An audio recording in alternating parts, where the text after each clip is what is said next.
Good morning, everybody. It's Miss Abigail here, and I'm so glad to be able to keep talking about some different people in the Bible who went through hard times. Do y'all remember that special word we used to talk about them? Opposition.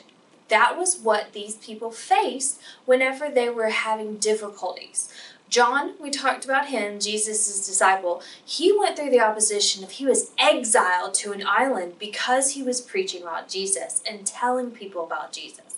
And yet he still chose to serve God and to serve Jesus by writing down the vision of heaven that God let him see. And we also saw how Mary and Martha, that they chose to have faith in God's plan and in Jesus' power, even though their brother had died. And God worked a miracle there. Jesus brought Lazarus back from the dead. We also saw where Joseph, he was able to see that God was working things out for good, even though the people around him meant it for evil. So we've seen these people facing opposition, and today we are back in the Old Testament, and we're going to be looking at the story of a woman named Ruth. The cool thing about the story of Ruth is there's only 2 books in the Bible that are named after women, and this is one of them. And Ruth is actually not an Israelite. And if you'll remember, the Israelite, those are God's people. They were descended from Abraham and Isaac and Jacob. And this part of the story is after the people of Israel had been slaves in Egypt. And do y'all remember Moses? Moses came in and brought them out of Egypt. And God did the plagues and all these other miracles and brought them to the promised land. And then Joshua took over and led the people into the promised land, and they took it over with God's power. And so now we're at the story of Ruth, and this takes place in a time called the time of the Judges. Now during this time, unfortunately, Israel wasn't doing a very good job of following God. Even though they had seen and they heard about how much God had done for them, how he had parted the Red Sea, how he created the world, how he had provided manna from heaven and saved them from Egypt, how he had torn down the walls of Jericho when they were outside and they just yelled at the walls. They had seen God's power, they knew of God's power, but they were not doing a good job of following his rules and following the laws that he laid. And so God was punishing parts of Israel in order to get them to come back to him. Not because he didn't love them anymore, but because he wanted them to see how much they needed him. And so this story of Ruth takes place during that time. And we're going to use colors to tell the story today. And so if you want to get some crayons and have a piece of paper, you can color with the colors, or you can see every time I pick up a color, see if you can find something in the room that is that color. Maybe pause the video real quick and see if you can find something. But we're going to start at the beginning of the story of Ruth. And we're going to start with the color black. Now black is a dark color, and a lot of times we think of it as a sad color. And that's why we're starting with it, because our story starts out kind of sad, actually very sad. There's a man named Elimelech. That's a fun name to say. Try and say it. Elimelech. And his wife Naomi, and their sons Malion and Kilion. Naomi's the only one of those names that's easy to say. But they lived in the town of Bethlehem. Now, can you think of someone that was born in Bethlehem? You may have said David or Jesus, because years from now in our story, they were born in Bethlehem. King David was, and then thousands of years later, Jesus was. But right now at this point, Bethlehem's just a tiny little town, probably smaller than Belton or Williamston, and there's a famine happening. That means there's no rain, and the food is, there's not a lot of it, there's not enough of it. And so Elimelech took his family over to a country called Moab. And Moab was not always a friend of Israel. And so the fact that he was leaving God's promised land to go to Moab showed that he didn't really trust God to take care of them. Well, Elimelech ends up dying while they're in Moab. And years pass, and Naomi's sons, Malion and Kilion, get married. But then they die too. And the women they were married to were named Orpah and Ruth. And so we're left with 3 women who don't have any husbands and don't have any sons, Naomi, Orpah, and Ruth. That was not a good place to be back then. Nowadays, a woman can go get a job just like just about any kind of a job that a man can. We can take care of ourselves, we can help provide for our families, but that wasn't really an option back then. You had to have a father, you had to have a husband, you had to have a son to take care of you. A lot of women couldn't even own land because the land had to be owned by a man. And those were just the laws at that time. And so Naomi, Orpah, and Ruth can't really take care of themselves. So it's a very, very sad, dark time. But then we come to our next color. That's blue. And blue, it kind of looks like a happier color, but I picked blue because it represents our tears that come out of our face. Because Naomi decided she was going to go back to Bethlehem. She had no family left, no brothers or sisters. Elimelech had no family left. And so she was going to go back to Bethlehem because God had put in place some laws that would help take care of widows, who are women whose husbands have died. And so she was going to go back to Bethlehem and hope and pray that people were following those laws still. Because remember I said people weren't following God's laws very well? Well, she told Orpah and Ruth, who were young women, and she told them to go back home to their families, to their moms and their dads, and get remarried, marry somebody else, and to have children. And Orpah and Ruth cried, and they wept, and Ruth clung to Naomi, and they begged her not to make them leave. But eventually Orpah did go back, and Ruth stayed. She kept crying and begging Naomi to let her stay with her. And Naomi kept telling her to go home to her family. Finally, Ruth said, "No, Naomi, wherever you go, I will go. Where you live, I will live. Your people will be my people. And most importantly, your God will be my God." Because you see, Ruth, from living with Naomi, she had come to believe in the God of Israel, the true God. She didn't want to go back to her home with her father and have to worship these gods that weren't real anymore. She wanted to stay with Naomi so that she could follow God and be obedient. Naomi didn't necessarily want this to happen, but she chose to let Ruth stay with her. Our next color is tan or brown, and this represents barley or wheat. Barley is something that you can use to make bread and different things like that. So Naomi and Ruth, they arrive back in Bethlehem, and their situation is not much better. But God had put in place these laws to take care of people who couldn't take care of themselves. And one of them was that whenever you are harvesting and getting your food out of the fields, y'all seen farmers have to get food out of their fields, you weren't allowed to take it all. And so if you had a vine with grapes on it, and there were 10 grapes, you had to leave at least 2 grapes on the vine so that someone who was poor and couldn't take care of themselves could come get those off the vine and be able to feed themselves so they wouldn't starve. Well, the same thing was happening during the barley harvest.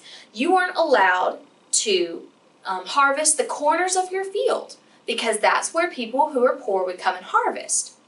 And then also any that were dropped by the farmer as he was picking up the barley, that was supposed to be left for poor people too.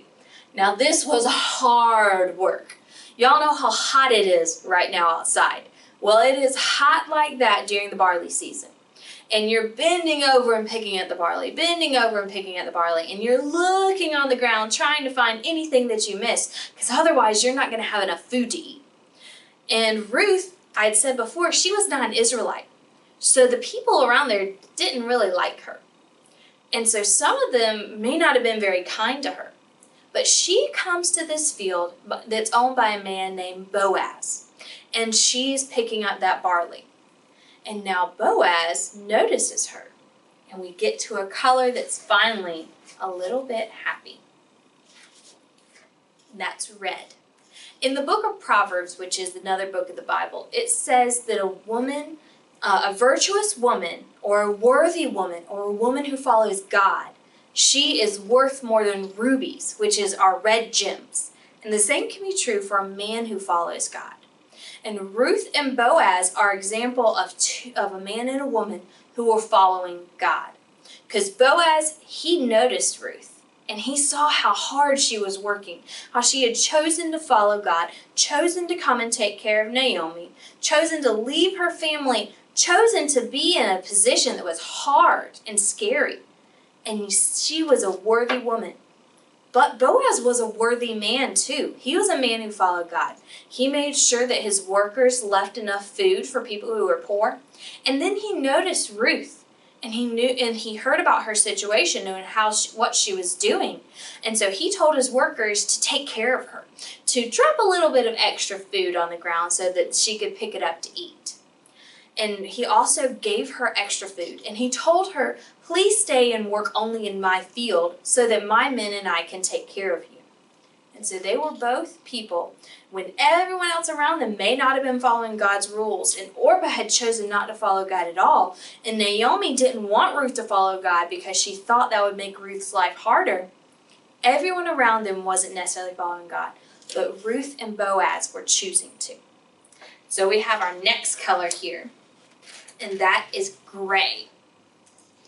And so it may look a little white on the camera, but it is gray, I promise.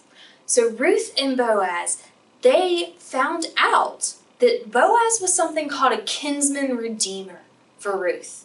Ruth and Naomi were still having a hard time. Boaz was taking care of them and helping them have extra food, but it was still really hard. Then Naomi told Ruth that Boaz was this amazing thing called a kinsman redeemer. And what that meant is that he would be able to buy the land that Elimelech used to own, Naomi's husband, and he'd buy that land, give that money to Naomi and Ruth, and he could marry Ruth and help take care of them. This was a big deal because Naomi hadn't even mentioned before that there were kinsman redeemers left, or even what they were. So Ruth snuck out one night and told Boaz about this, that he was her kinsman redeemer. Boaz was kind of excited about this. It seems the two of them, he promised Ruth that he would redeem her. But there was one person who was closer in line, who had the right to redeem her before Boaz did. So that's where our gray comes in. Because the next morning, Boaz sends Ruth home and he says, don't worry, I will take care of it. Someone will redeem you. Someone will buy you back and bring you out of the difficult position you're in. And that's where the gray is. Because Boaz went to the city walls, which were made of gray stone, and he met with the leaders. And he brought the other man who could redeem Ruth. And Boaz told him he could. And after the man heard about the land, he wanted to buy the land. But then he heard he had to marry Ruth and take care of Ruth and Naomi, and the other man didn't want to. And so in front of the elders, they did this exactly how God told them to do. Boaz redeemed Ruth instead. And so he followed God's law at the city walls in order to take care of Ruth and Naomi. And now our last color, green. Green means new life because new grass is green, new leaves are green. And so when Ruth and Boaz got married, they had a son and they named him Obed. And having this son gave Naomi hope. And so all these hard times where they had lost Elimelech, lost Malion and Kilion, had to be in a position where they were very poor, they were having trouble finding food to eat, they were going through all these hard times. God brings it totally around where Boaz has redeemed them. Boaz is taking care of them, and they have a son. They have a child to take care of. And the amazing thing about this, Obed had a son named Jesse. Jesse had a son named David. David was the man who killed Goliath and became king. And thousands of years later, David's great 100 great-grandsons was Jesus.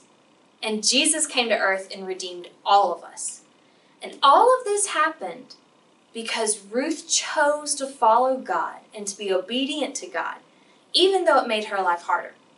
Sometimes when we follow God, God blesses us and great things happen. When we're obedient, choose to do the right thing, good things may happen.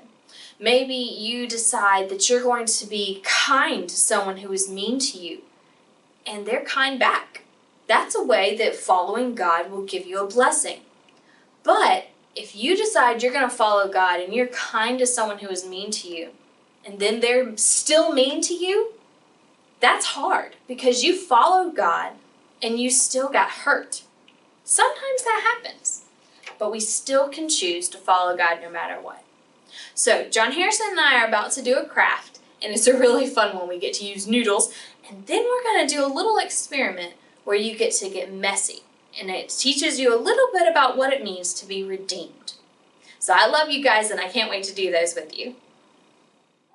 Good morning, Auntie Polly. Good morning, everybody. It's Miss Abigail and John Harrison, and we're back to do our craft time now.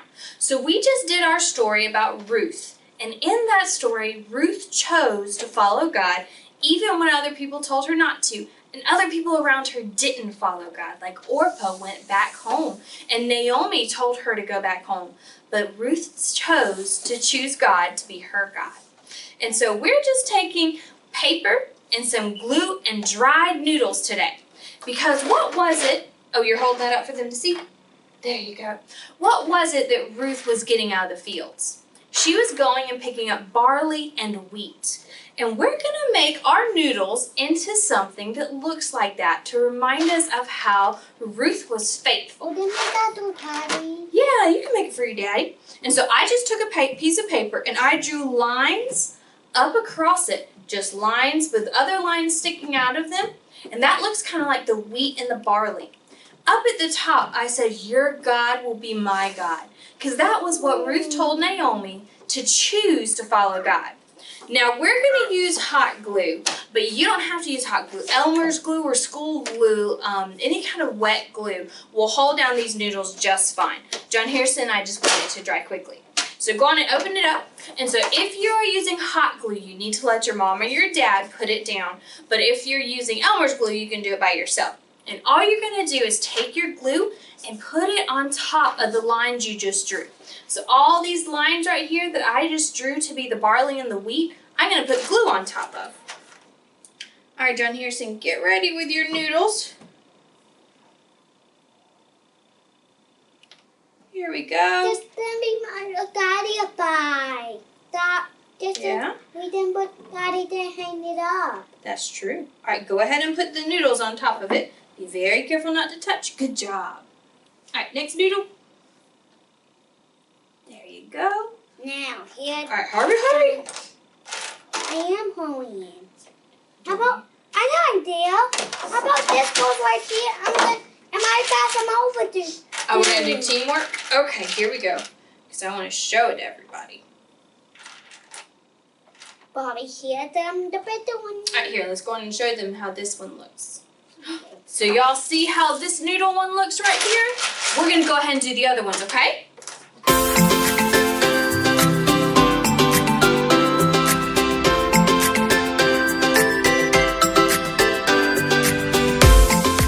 Here is our finished product. It has our barley here, which reminds us how faithful Ruth was. And your God will be my God. And the reason why it was so important for us to remember that Ruth's God is our God, the real true God, that was the choice she made, is because no matter how faithful, there we go, let's put those up. No matter how faithful or obedient or good Ruth was, she couldn't help herself out of where she was. She didn't have any money to redeem herself and Naomi. She couldn't buy back that field that they needed to buy. And she couldn't have a child without any help. That Boaz had to be the one to come and redeem her. And that tells us something about Jesus. So John Harrison and I, we have a little bit of an experiment to show you real quick. We're going to set it up real fast. All right, so John Harrison and I have this experiment to show you. Because Ruth couldn't get herself out of where she was. Even though she was following God and being obedient, she needed Boaz to redeem her. And we need Jesus to redeem us. Because you see, we sin. John Harrison, can you help me remember what sin is? It's anything, those are stuck together, just leave them like that, okay? It's anything that we think, say, or do that breaks God's heart.